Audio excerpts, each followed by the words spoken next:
welcome back to the Outdoors of Brian. Hey, folks, we're going to try to get Kevin Rogers back on next week. We apologize. There are times that I think a lot of people I've seen having cell phone issues with signal and service and all that stuff. So and I will get together and we'll get that figured out because he is a wealth of information when it comes to crappie fishing. We want to make sure that you get all that. We apologize for the quality. We tried 3 different times to do that. It wasn't working as much as we wanted to. So we apologize for that. But I tell you what, I think this one is working. We hope. I got my fingers crossed. If not, I'll just make him come up to Waverly from Grand Pass. Kenzie, throw back with us again this week. Big Muddie Outdoors. Buddy, how you doing? Good. How are you, sir? I am doing outstanding. Looks like this week you're doing a little bit better. Yeah, I was able to get myself a bus this week. Yeah, absolutely. And you know what? That's one of the things I want to talk about when it comes to during the week. It brings up a different aspect, and we talked a little bit about that last week with the weekend hunters and things like that, how things move. Here we are, the last weekend per se for deer season is open, give or take. We got a couple days left. Okay, I'm going to give you a scenario. Okay. The big bucks have seen everything. They've heard everything. They're going to listen. I'm not hardly moving. I do have to move. I have to eat, all that kind of stuff. So here's my question for you. 2 days left to go. When do those big bucks move, and what do you have to do to harvest one? Because they're going to be very, very going, I don't know about this. Yeah, that's why they're mature big bucks, because they know. That's tough because it is part of the what we call hunting, and that's why we call it hunting, not killing. But like we talked about last week, is about finding the bedding areas, and again, it's different mentality on what kind of property you hunt. You hunt public, it's kind of like an all-out go for it because you have nothing to lose. If you're hunting private land, you have next year other things like that, maybe bow season, maybe you're more of an archer. So it all depends on what kind of mentality you have. But if you're mainly just a gun hunter, the main advice I could get is get as close to the bedding area as possible, because they're at this point going to move as late as possible. They're going to get up as little as possible, and pay attention to the weather. Biometric pressure is a big deal with deer. It has something to do with their senses. It pushes them out and makes them move. The moonlight, we've found, has a lot to do with the deer movement. We've had bad luck when it's a full moon over the night because they're able to see better and they're able to stay out, go out early and stay out longer and feel more comfortable. Where if it's not a full moon, they'll either go out and hunker down, and then when the daylight hits, they'll make their way back to the bedding area. So, but, I mean, my biggest advice would be get as close to the bedding area as you can. So, I want to ask you this, because this has come up for times over the years on the show. It's been a question that comes up. Happens a lot of different times.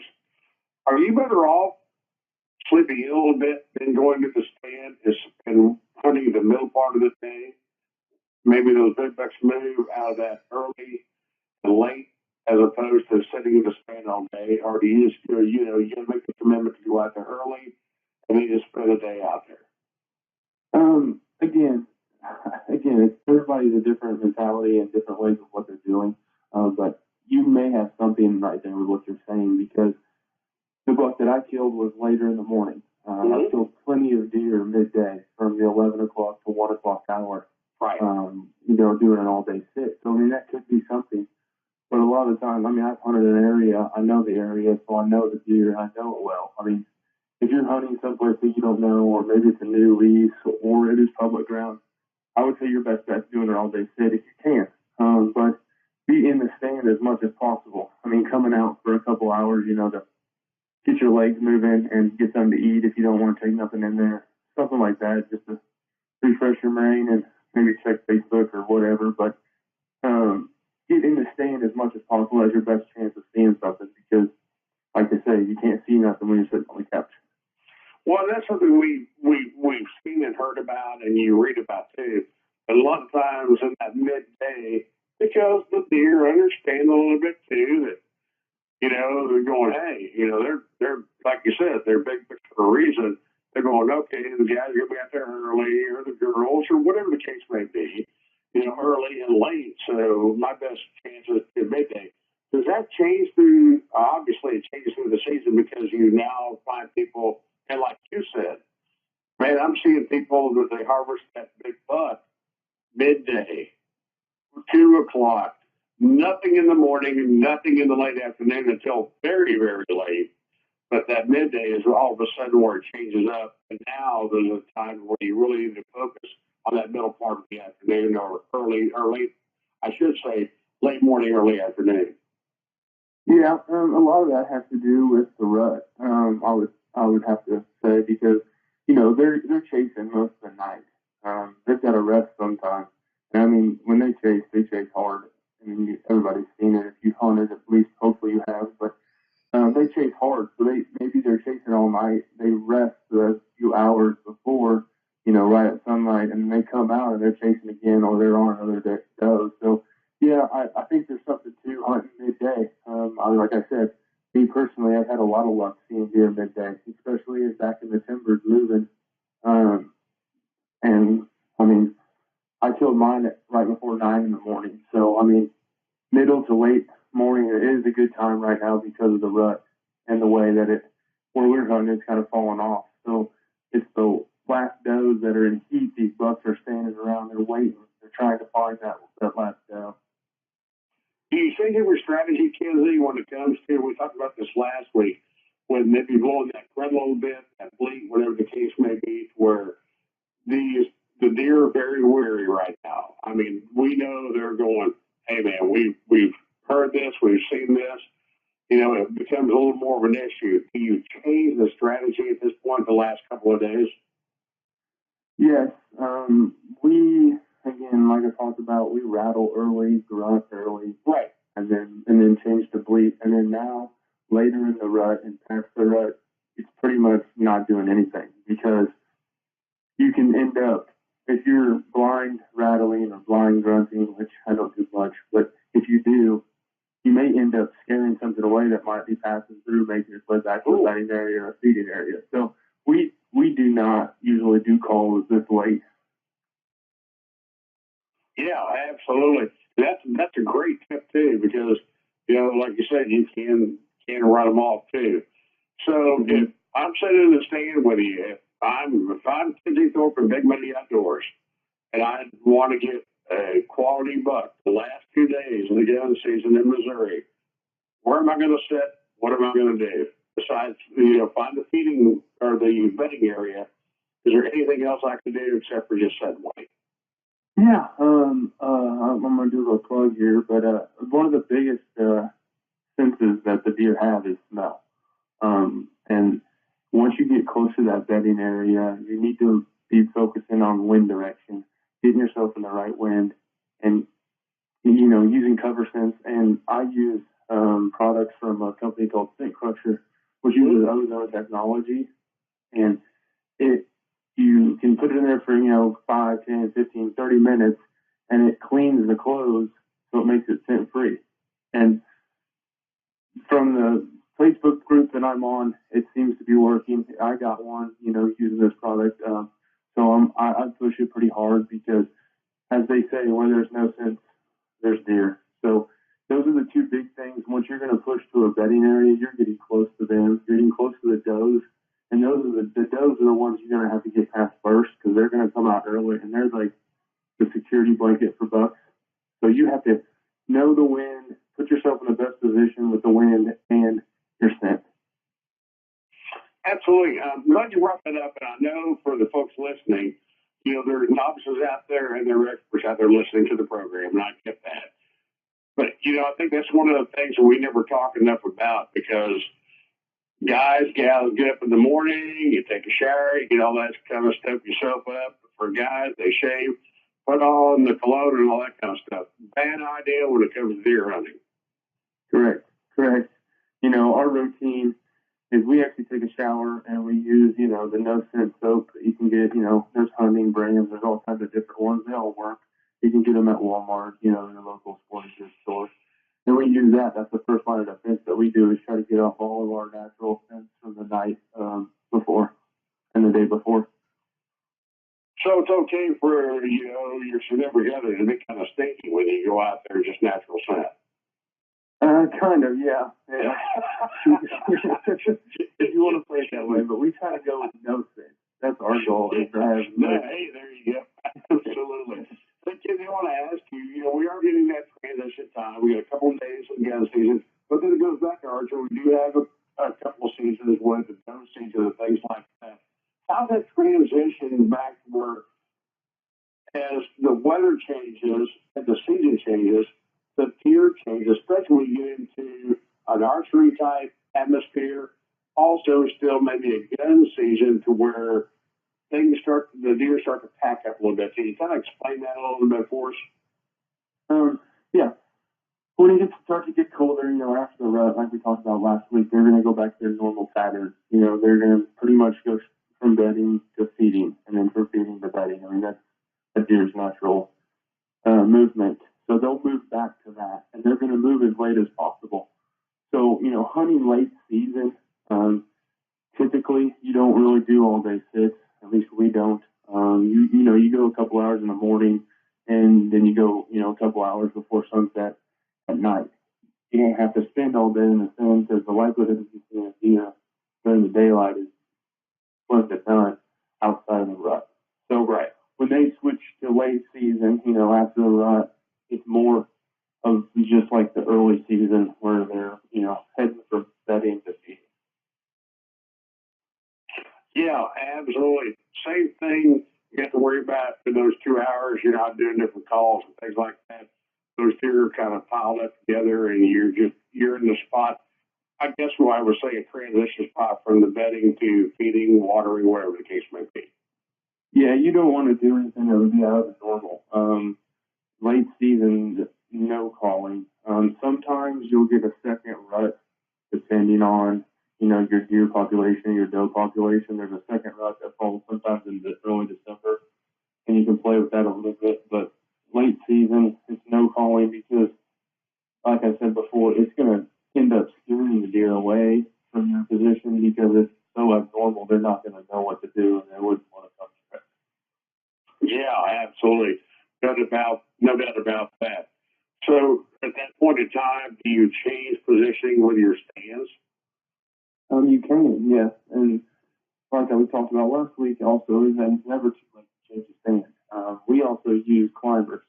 Some people don't like them just because of safety reasons, but we use climbers late season because it's much easier to, carry a climber in and leave it at the bottom of the tree than having to go and unstrap a ladder stand and move it and make a lot of noise.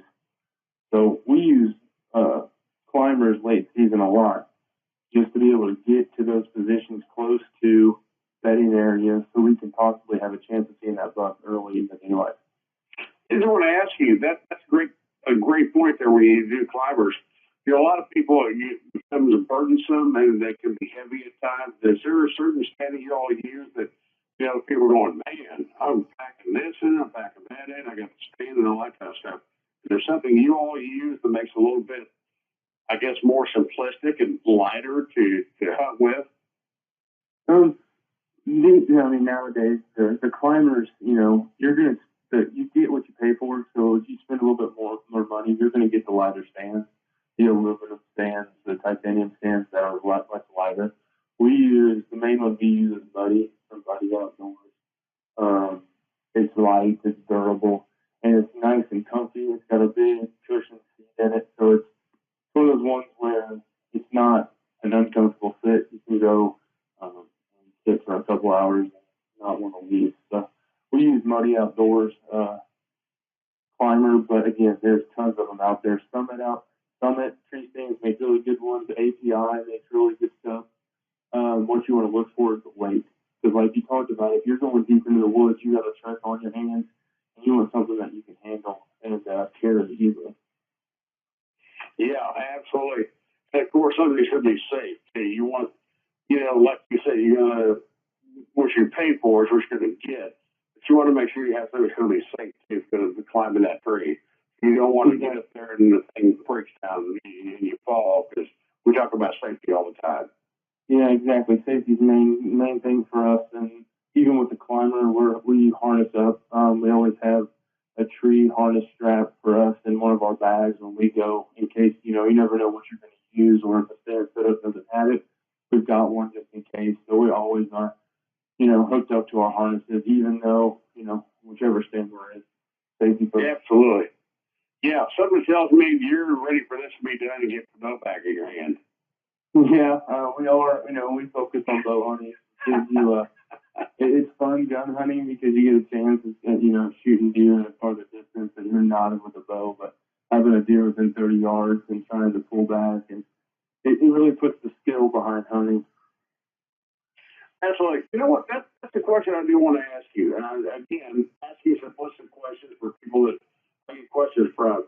There are a lot of people, especially during gun season, that take shots that are unrealistic. Mm-hmm. For you, as a gun hunter and a guy that does this, what you do and doing videos and all that kind of stuff, what's a realistic shot for people? I hear people go, man, I shot one at 500 yards. What's a realistic shot for people to go, man, you're overreaching here. Do something that's more manageable. I'm not going to say that no one can shoot a 500-yard shot. What I'm going to say is it's extremely difficult, especially unless you've shot that gun a lot.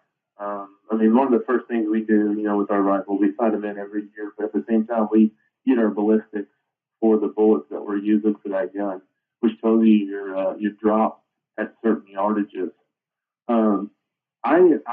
The gun I use is a 308 Winchester bullet, Ruger American rifle, and I'll be pushing it at 300 yards. I'm comfortable at 200. I'm pushing it at 300 just because for it to be a deer that I want to shoot, if it's a big buck like that, I don't want to take the chance of just wounding him and then nobody having an opportunity at him, or him, dying and we're not getting, dying back in the woods, and that's not getting to at least harvest the meat. Yeah, absolutely. I guess a great way to put that. If you're talking about 300 yards, you better be pretty confident because you're talking about 3 football fields. Exactly. That's the way to put it in perspective. It's a long way. Yeah, a very long way. So you better be confident in that gun, and you better know like you said, the range of that bullet and how it's going to go through the flight. So great idea. Hey, just real quick, again, Big Muddie Outdoors, and you guys got some of the coolest clothing out there that I've ever seen. How can people find out more about Big Muddie Outdoors, what you all are doing? And videos on Instagram at Big Muddie Outdoors, or you can check us out on Facebook at Big Mud Outdoors. You can search us. The best way to contact us, my phone number's on there, but message us on Facebook is probably the best way, or making a comment on a post. And with that, remember to stay tuned with Facebook and Instagram, because coming the end of December, early January, we're going to be on the Pursuit channel on a TV show called The Den, which is a challenge between 4 teams. So we'd like to have as many viewers on that, get as much feedback as we could on the videos that they post on us. Absolutely, my friend. Hey, buddy, thank you so much. Great to have you as a longtime friend, in fact, family friend. And man, I can't thank you so much for all the insight on this hunting. And hopefully, with the weather, the last couple of days, there'll be some people be able to harvest a big old trophy buck. Yeah, I hope so. Good luck to all of them. And I want to say thank you and everybody, Big Muddie. Really appreciate the opportunity to be on this radio show. Hey, man, anytime. You got nothing but invitation. Thanks, Kenzie. Bye. Appreciate it. There you go. Kenzie Thorpe, Big Muddie Outdoors. Great insight there as we kind of wrap up the gun season in Missouri and give you a chance to